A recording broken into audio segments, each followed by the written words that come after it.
Welcome to the We Are Lach podcast. I am Chris. I am Heather. And I'm Lavinia.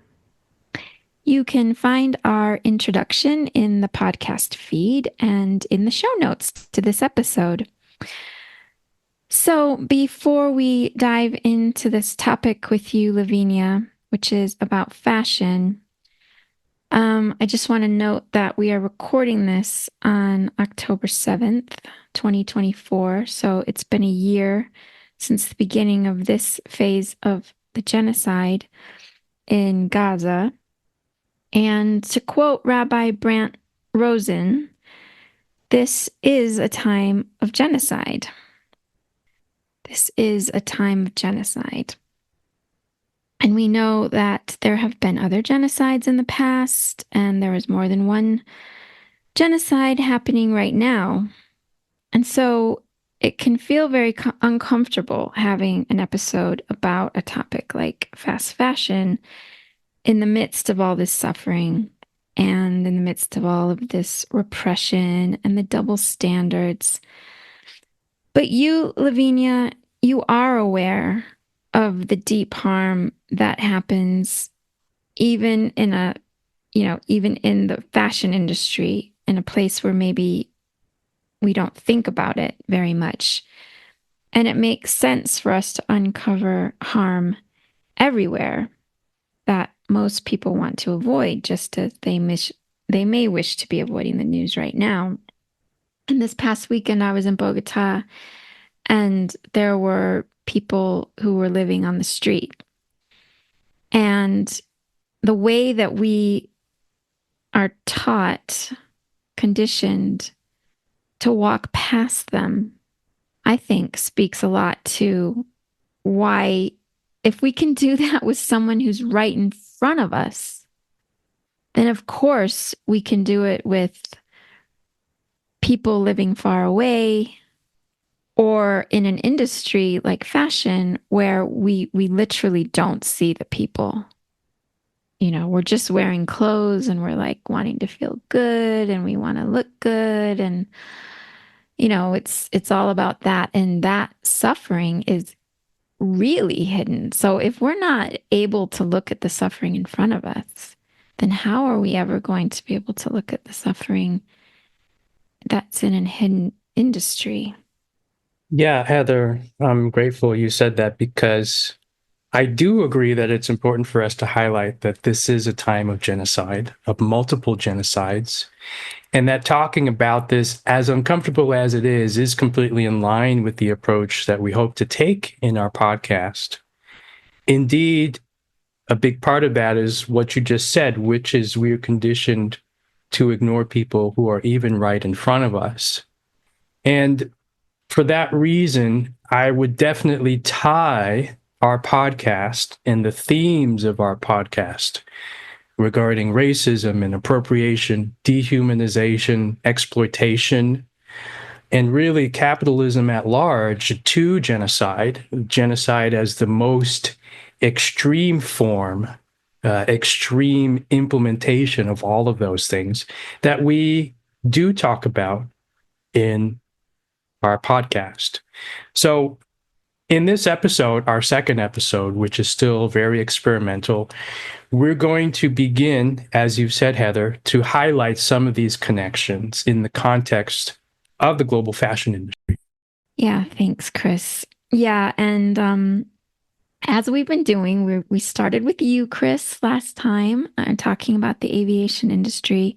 And now, Lavinia, it's your turn. We get to question you.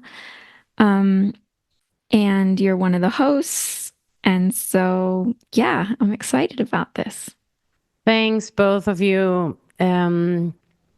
Before diving into today's topic, I would also like to highlight that obviously in the occupied territories in Palestine, global fashion is also produced, specifically in the West Bank.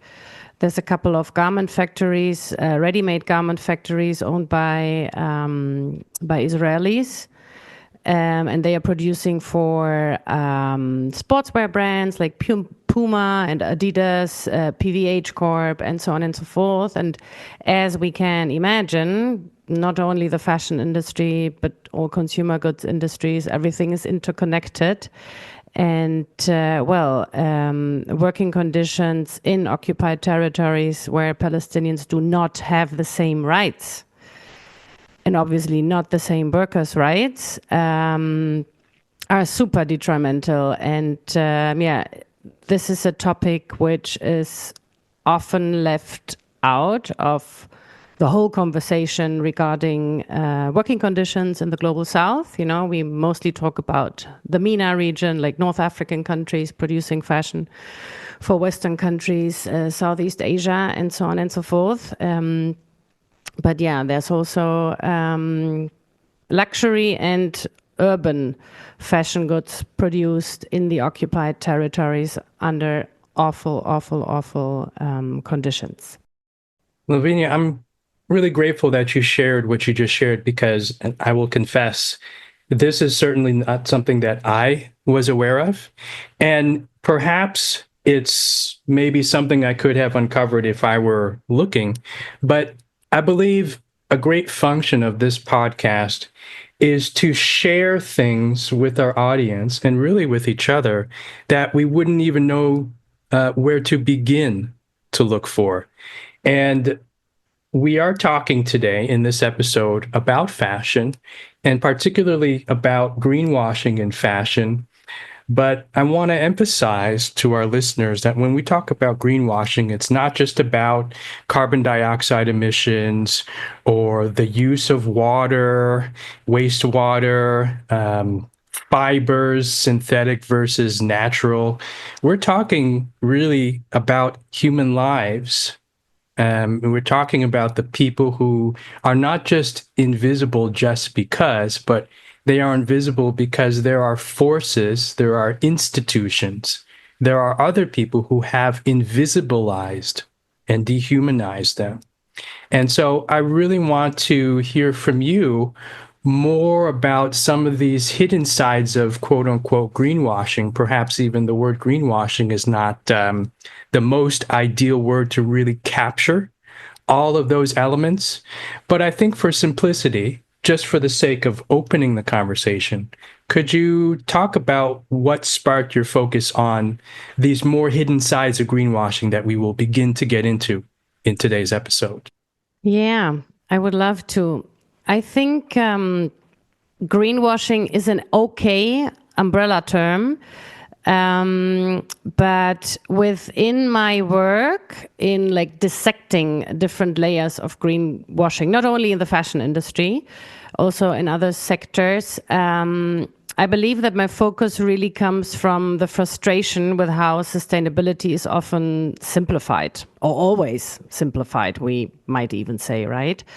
I think we've been conditioned to think that greenwashing only means misleading environmental claims. That's where the term and the definition comes from. Like in the fashion world, like a brand saying they use organic cotton, you know, while still harming the planet elsewhere. But greenwashing goes so much deeper. There's social washing, where companies give the illusion of caring about workers' rights. Then there's what I call global south shaming, where Western brands essentially push all the blame for exploitation onto the countries where they outsource production. And I think this term, let's call it a term, global south shaming, is really, really interesting. And I do believe we need to, or it's very necessary to dissect it. It's this situation or this narrative when companies frame the issues of labor exploitation or environmental damage as being entirely the fault of countries, of mismanaged countries like Bangladesh, China, or Vietnam, as if these problems are unique to those places. Totally ignoring the interconnected realities of the multiple crises, and specifically the environmental and, the crisis of humanity we are in.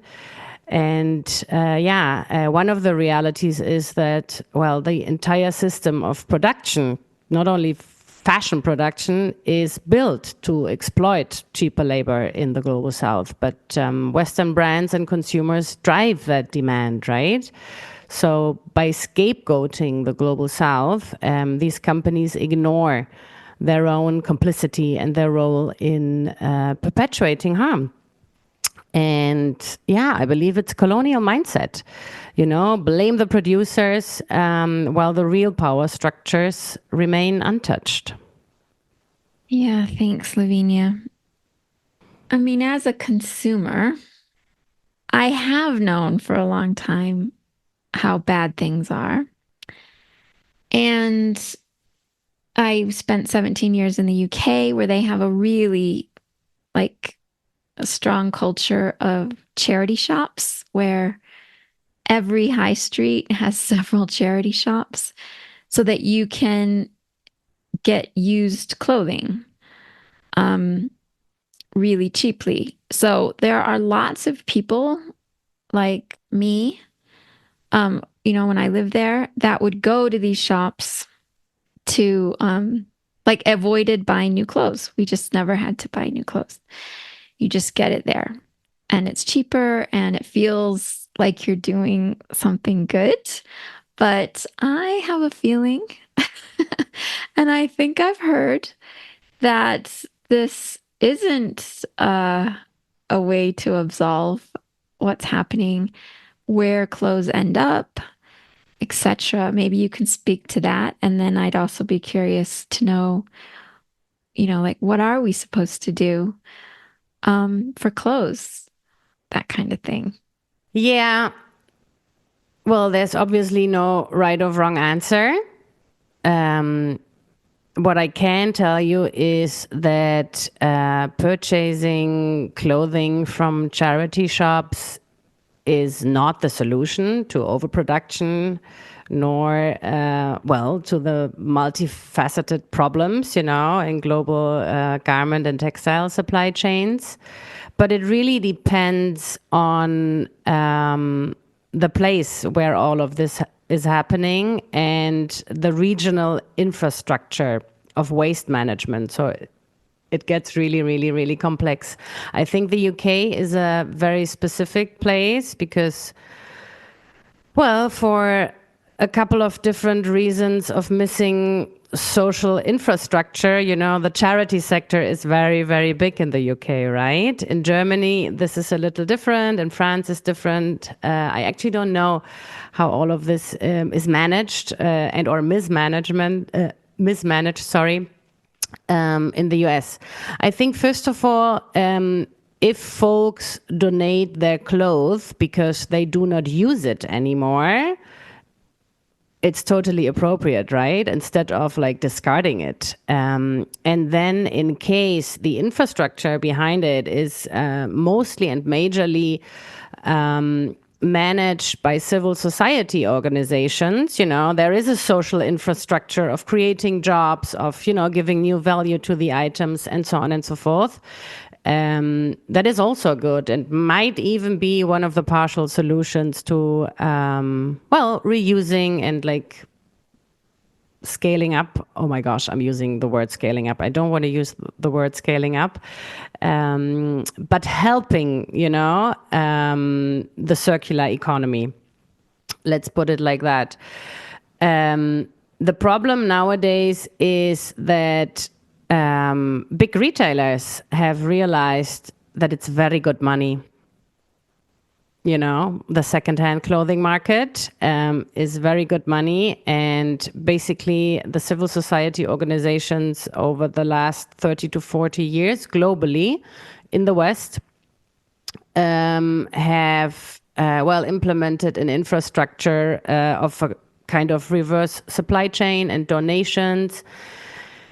And this is right now being destroyed, by the Marks and Spencers of the world, by the Zalandos of the world, because they are introducing resale shops and so on and so forth. And at least I can say that about Germany, the whole infrastructure of donating clothes to charity and the whole social infrastructure, which goes along with this, because the sorting facilities are mostly entities where disabled people work. So it's part of the social infrastructure, and so on and so forth. And this is being destroyed for the sake of, or it's at least sold by the big retailers, secondhand, giving a new value to clothes as a solution to, the sustainability crises, and a solution for the circular economy. And I think I'm going to stop here because it's such a complex topic. We did not yet even touch, the fact how much of the clothing is sent, to global south countries via free trade zones, like neoliberal ideas come in, and it's getting much more nasty if we take a deeper look at this. So, Lavinia, do you want to maybe touch a little bit on what you just talked about, which is the role of global South countries in this system, this flows of materials and financial capital? Could you maybe elaborate on it just a little bit? Yeah. I mean, we live in this globalized world, right? But at the end of the day, as I said in the introduction, fashion has always been tied to colonialism, right? Whether it was in the past and today exploiting resources or appropriating cultural symbols, the industry grew from these power imbalances. And today the same power dynamics persist. And coming back to our topic, greenwashing is a tool of that system. And I think by framing sustainability issues as something that's happening over there, in the global south, where most of our clothing is produced, companies get to maintain, this illusion that Western consumers and brands are the solution to the problems we created. Funnily. Really, it's just another way of maintaining control, making it seem like, the global south is the problem, rather than looking at how global capitalism creates and sustains these injustices. I do have a little bit of hope, because a couple of big producing countries are getting empowered, are growing economically, and at least, like, from my experience, it is different now. Whenever, for example, I am in India and I'm collaborating and working with a supplier, the situation changed.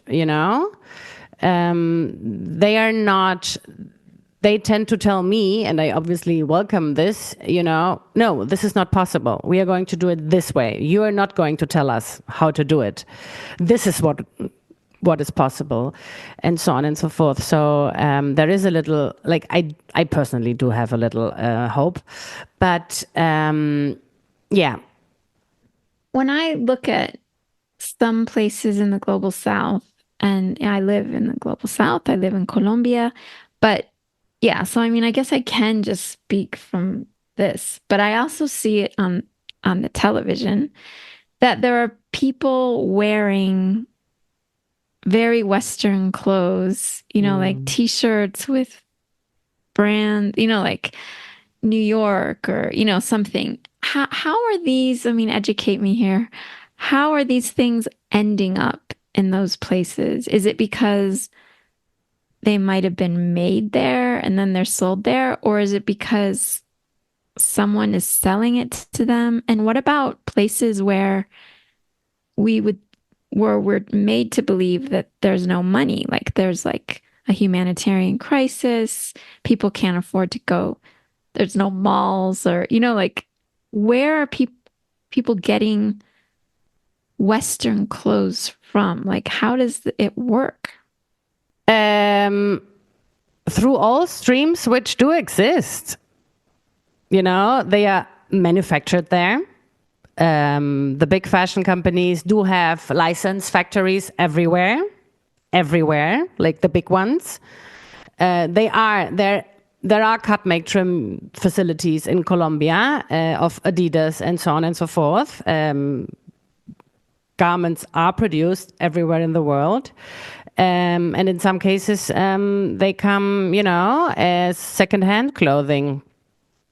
Yeah, both, everything. But it's also like, it's the predominant, style of clothing, and it's warped all over the world. And What is that supply chain, going back to my experience in the UK, of if they can't sell, like they put dates on each item of clothing, they do? for the Okay, but charity that's good. shops. Yeah. Yeah. Mm-hmm. And so if they're not going to be sold, then people, it goes off the racks. And I don't know if it goes, I think there might be a process of let's try the next town, and it might like rotate a bit like that. But they also get so much. They get so many donations because, again, it's like soothing people's consciousness to be like, well, I want to go buy some new clothes, but at least these clothes, someone will buy them who couldn't afford clothes or is trying to be environmentally sustainable. And so now they're not going to buy new clothes. But there is so much, and there's not enough people buying from charity shops. So where do those clothes go? I don't think it's entirely correct what you said with regard to this. Yes, we are like, there's clothes everywhere. And basically, there are statistics which say, like right now, 2024, we have so many items of clothes in the world. Like we could just stop producing for 6 years and, all of the inhabitants of this world, would have enough, to put on their bodies, right? But what I'm seeing over here in Europe with this new growth mindset and the new business case of secondhand clothing, it's actually that the civil society and charity shops do not have enough clothes right now, and not in proper qualities to actually sell it to maintain their civil society charity businesses. That's actually happening right now, actually since the pandemic, because basically the so-called reverse supply chains in the beginning of the pandemic, everybody cleaned their houses and like we all donated clothes, sorry. And then there was just too much in order to sort and, manage all of this. And, since approximately 2.5 years, the big retailers of the world are buying for very cheap money the secondhand clothing and reselling it, with margins, making their shareholders happy.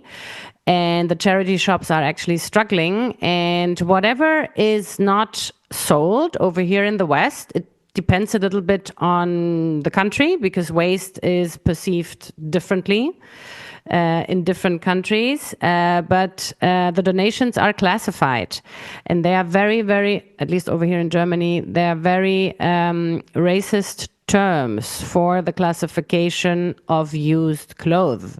So over here in Germany, we have like the gray items, the gray or beige items. They mostly go to Eastern Europe and they are donated, to orphanages, to regions, where used clothes are needed. And then there's another term over here in Germany, which is called, it's just called Africa. And that's the lowest quality stuff, which is then sent and donated to Ghana, Kenya, and so on and so forth. And everything what is not sold, either here in Europe, obviously ends up in a landfill. It is destroyed, or ends up in the global south. and is either reused or, in the best case scenario, upcycled and or downcycled. There is some stuff which is downcycled to how do you say this, colchones. There is stuff which is recycled to mattresses. Do you call it? Mattresses. Mattresses. Okay. There is unused secondhand clothing of very poor quality, which is downcycled to mattresses and stuff like that. But there's still a lot of clothing which ends up in landfill. And we have global data, but it's very old and it's not accurate. So I'm not going to drop any numbers here. I'm stuck, Lavinia, on what you just said earlier about the world having enough clothes for 6 years. And it makes me think of, in the context of markets and market forces, in the very broad terms, because we're not getting into things like subsidies, etc. But in the very broad terms of market forces, it makes me even ask the question, in this particular market, globalized fashion market, who are the real customers then? Right? It almost seems like, from the perspective of customers, or in the most broad sense, this question of demand, it then becomes essential to meet margins and keep the shareholders happy, to produce demand through any means necessary to keep people buying so that these companies can stay in business. And I think the word fashion, when I hear the word fashion, I think of something that is intended to be used for a season, and then maybe the word discarded has too much weight to it, but put away, wherever away is, to make room for the next season. But there are other things that I try to bring to my mind in terms of this word fashion, where we as a species, for tens, hundreds of thousands of years, have been wearing clothing, not just out of necessity, but as a way of expressing ourselves. So in that sense, if the word fashion is an umbrella term for cultural expression through the things that we put on our bodies, then we can say fashion has existed since long before European colonization. It's existed since long before capitalism and the corporation. So perhaps I'm going a little bit here and there and to and fro, but I'm trying to grapple with these things that are sitting in my head at the same time. This idea of clothing as cultural expression, this idea of the world having enough clothing, and this idea that because the world has enough clothing to put on our bodies, then there is a demand engine that needs to be primed and fueled and amplified by businesses that rely on the sales, the continual sales of clothing items from one season to the next. So I don't know if there's a way for the two of you to sort through all the stuff that I'm putting out there, but I'm wondering, is there anything that comes to your mind in what I'm saying around these different elements that in my mind appear to be connected in some way? Yeah. Well, I think everything is connected. And I think in the deeper sense, fashion is, and eventually should be, I don't know, about cultural expression. I don't think when we talk about like Western urban clothing, like the clothing which is overproduced, right? In our worlds right now, I don't think we can talk about cultural expression. But it's also like my personal opinion, and I don't have a lot of emotions when it comes to Western clothing. I think it's highly boring. How we dress. I also know that we are producing in the same way as we produced, with almost the same machinery, like some buttons have changed, right? And almost the same fabrics, except, well, since the 40s, more or less, fossil fuel fibers and materials were added. So, this whole idea around culture, I think it's a huge conversation, and it would change everything.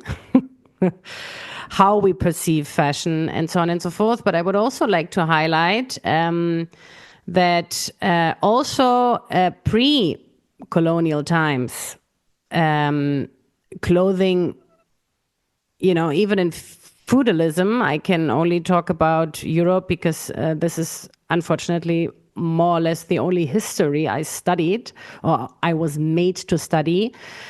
Clothing since many, many, many thousand years has been very classist and restricted, depending on your caste, depending on your job, depending on your gender, depending on your religion, and so on and so forth. So I think we are opening, a sphere over here, which is huge, right? And then on the other hand, I also see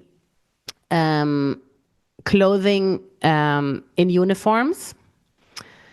And then there's I'm only demonstrating 2 layers right now, right? So there's the military kind of uniform, which when I think about this, it doesn't feel good. And then there's the kind of uniform where you belong to an eventual caring community. Right.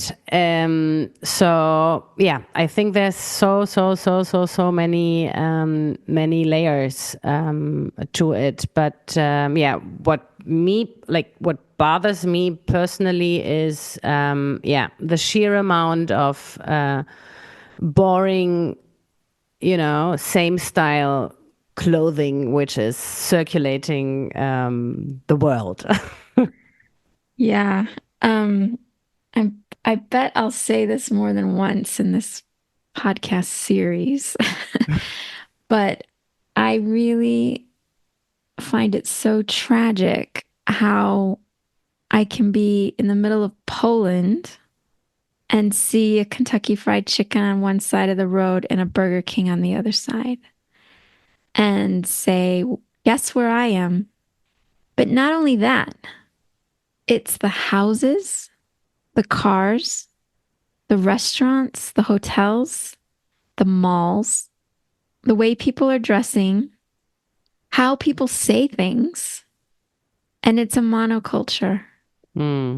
It's so disgusting because you just think we are incredible human beings with this incredible capacity for creativity and innovation.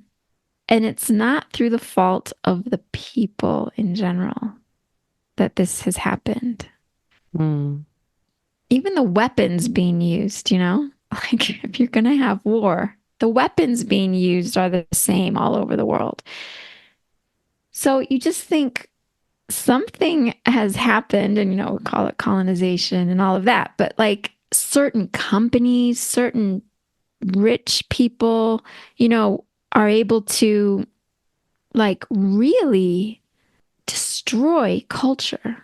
Where we're just left with one culture. It's so unusual to look. I mean, here I can look on the news in Colombia and see reports in indigenous areas around the country where people are wearing their traditional clothing,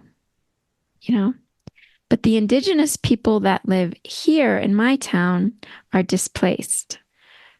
And they've been brought in from hot regions to come to this cold place to work in the flower industry. And they're dressed in jeans and t-shirts. And it is just so sad to see all over the world this monoculture. and to think about how it came to be and how rich those people and industries are for it. Like Coca-Cola everywhere, so it's not just that, it's the food. They sell pizza here. Imagine if it was like, I have to go to Italy to have pizza. I'm not even entirely sure that pizza is the invention of Italy. Like chicken tikka masala is not. It's from Scotland or something, or England. Anyway, but like there's not a whole lot that is special, like when you travel, because the monoculture, there's enough difference where people want to travel. But imagine, like I like to imagine what would it be like to live here in this market town in Colombia if they hadn't been influenced by the West. How would people live in, like how would people live together? How would they have shelter? How would they eat and eat together? What would they dress like? Like sky's the limit. Chris, go ahead. Yeah, there are many thoughts that come to my mind at the moment. And actually, you called out food even as I was thinking about it, because I thought to myself, corn used to come in different colors. I mean, you go to an American grocery store and it's mostly yellow corn, and it's mostly brown potatoes, and red tomatoes of a certain shape.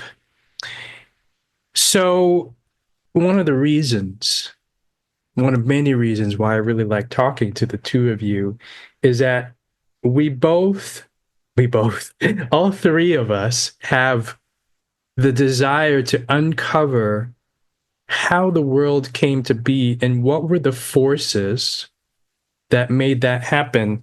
And not just in some generic terms of power and systems, but specific institutions, specific people.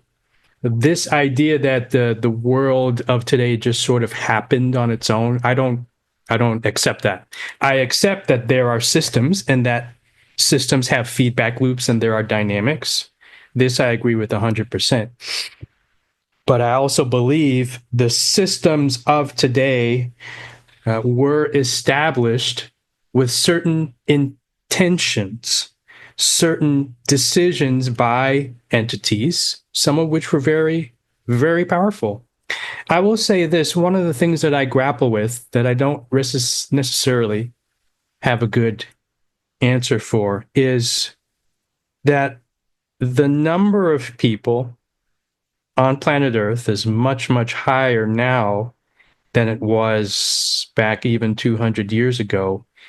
And there's a sentiment that I've seen out there in other people's conversations for many years, something that I also grapple with is, well, how would we feed and clothe all these people, all the billions of people on the planet without capitalism?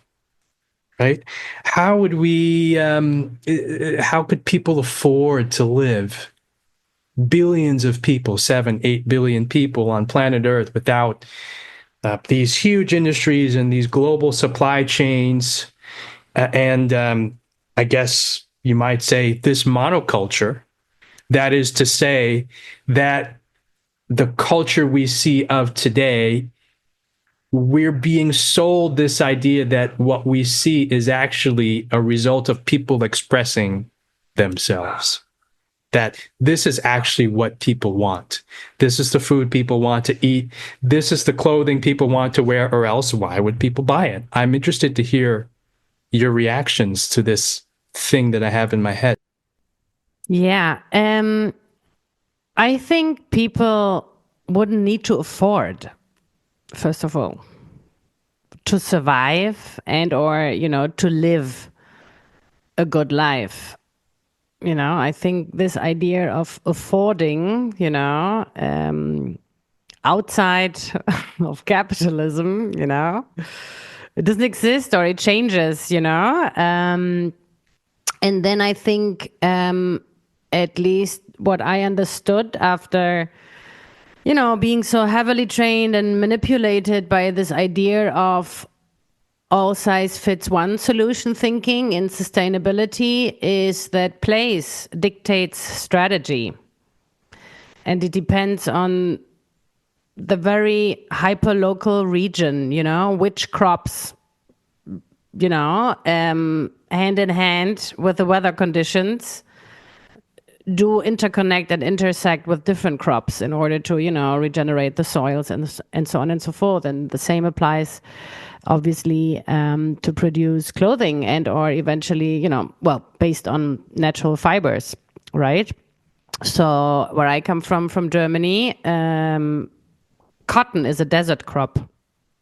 So there has never been cotton, grown in Germany or in the north of Europe. It was linen and hemp, and as well, we live in cold weather. It was mostly wool, right?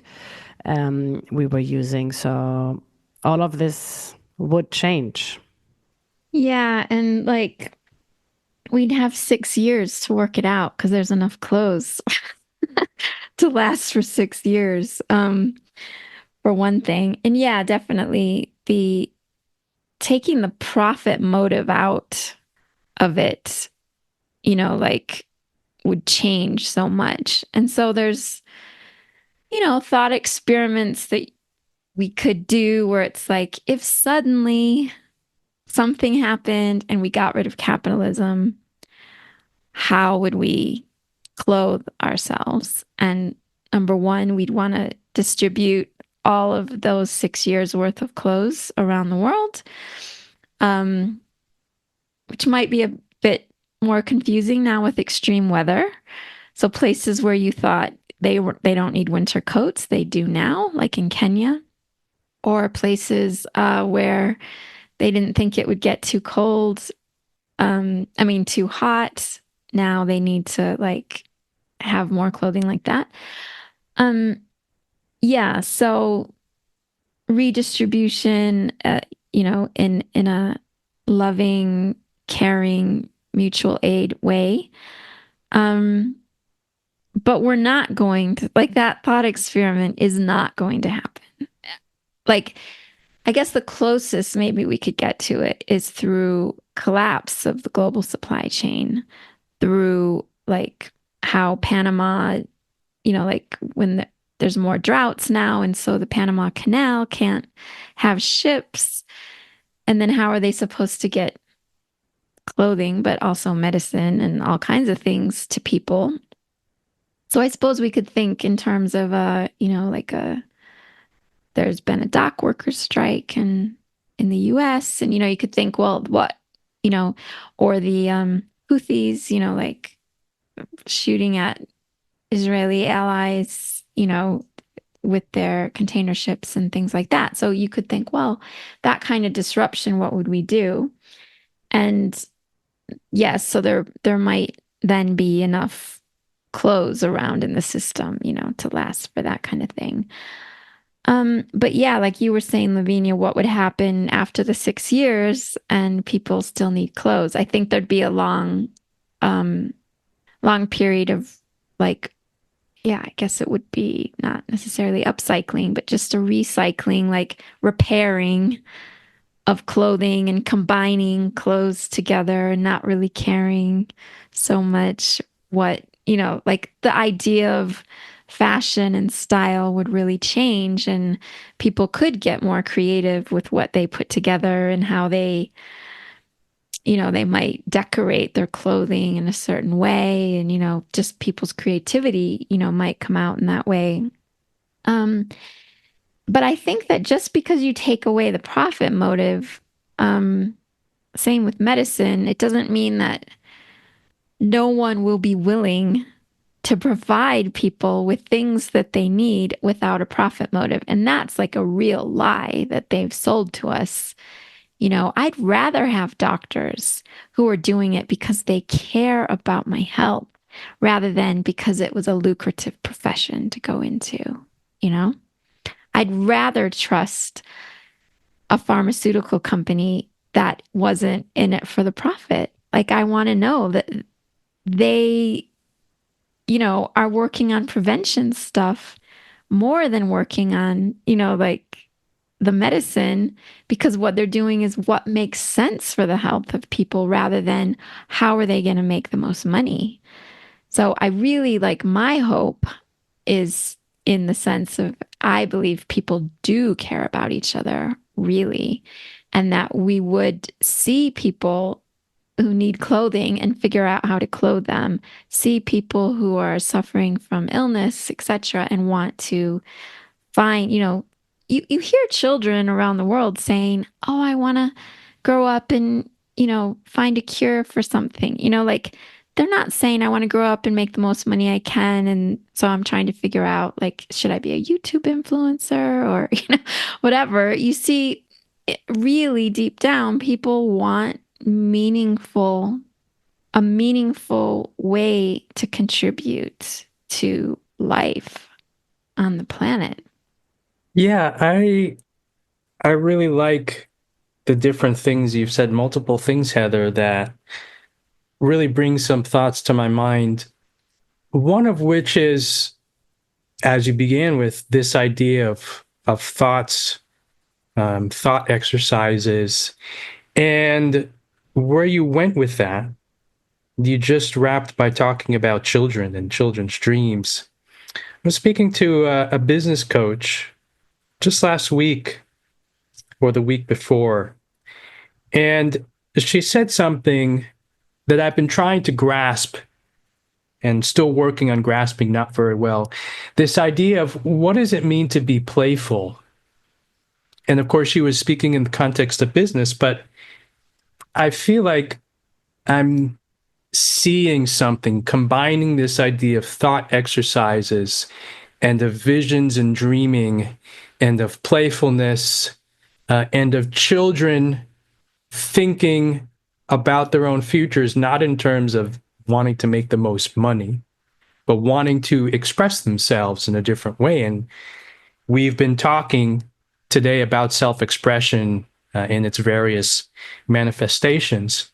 I like the idea of envisioning the world in different ways. And I suppose there's not necessarily a playfulness in envisioning the various ways that the world could collapse in the next couple of years, but there is a playfulness, I like to believe, there's a playfulness we can capture in thinking of what does it mean to be human? What does it mean to be together? What does it mean to be ourselves together in the times that we're living in? And if certain doors were to close, what doors would open, given the nature of our species? And I agree with you, Heather. I don't believe that humans are inherently selfish, as certain people might try to convince us. Do we have selfish tendencies? Of course. Do we have in-group versus out-group tendencies? Yes, absolutely, we do. And we can see through the record of human history and through archaeological records of prehistory that humans lived in self-contained groups, fairly small groups that had different ways of life and different culture. We know that war and violence are not a modern invention. They go back throughout our species. But we also know through study of culture, both prehistorical and historical, that humans are not just selfish, that they're not just violent, that they're also creative, they're also supportive, they're also caring and loving, and they also think not just to the next quarter, but to the next 7 generations. We know that through archaeology and through written records. So it's this strange period in time for me, because when I think of the history of our species, I think of the 400, 500, 600 years of European colonization, the few hundred years of global capitalism and corporations. It's just a tiny little piece of our history. And I'm really starting to believe that there's a world before capitalism, there's a world during capitalism, and there's a world after capitalism. And I don't want to romanticize collapse in any way. And we are seeing, as we began with this episode by talking about being in a time of genocide, we are seeing not only how extreme things can get, but also how easy it is for so many people to ignore the things that happen and how bad things can go.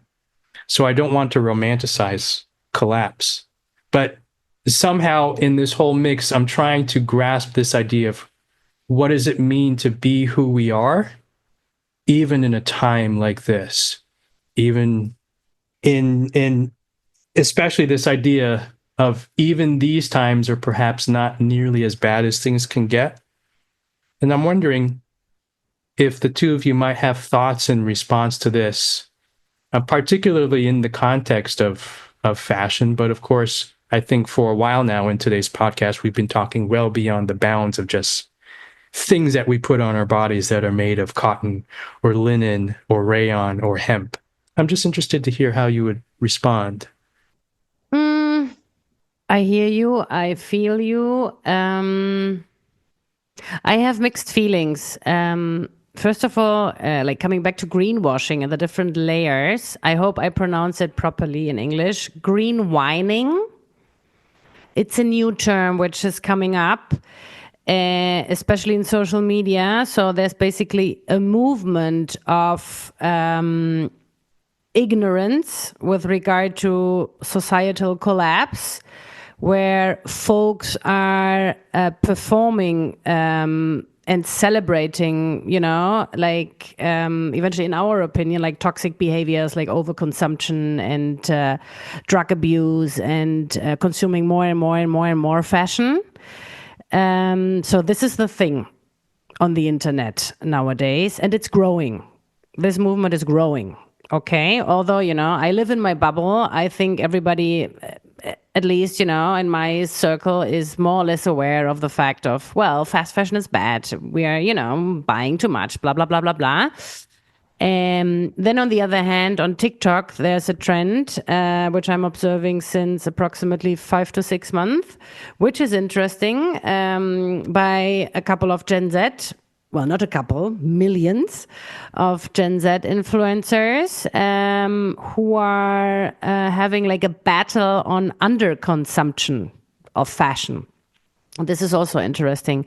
But I think this also shows like, well, first of all, the complexity and like the many, many, many layers. And yeah, I think this is important, like that we keep on watching out, observing, like the pluriversal, multiversal dynamics, which do exist and which do evolve, right? And obviously, like we were talking about, well, if we would stop producing clothes right now, we would have clothes for 6 years. Well, there's obviously a handful, many millions of people's jobs rely, on cultivation of fibers and in global supply chains. It would be a big effort, right, to organize all of this. And then there's obviously like, I do perceive this as like a very, like Eurocentric single solution, because like I am the one who's like totally okay with right now stop consuming because I've consumed all my life, right? But then there's consumer markets in China and India, I'm not going to tell them to stop, shopping clothes if they, want to do this. So yeah, I think lots to unpack here. Heather. Yeah, thanks. Yeah, I never heard of green whining. Gosh, there's always new words to learn, aren't there? Yeah, I guess starting to close this up here, and thinking about, how we wouldn't impose, like the whole job thing. Like, of course, my vision, I'm a communitarian anarchist, and you might hear more about that in the next episode. But I don't want us to have jobs either, Like, I just want us to live and meet each other's needs, which will include things like clothing and food, but also our need for doing meaningful things, like I said, our need for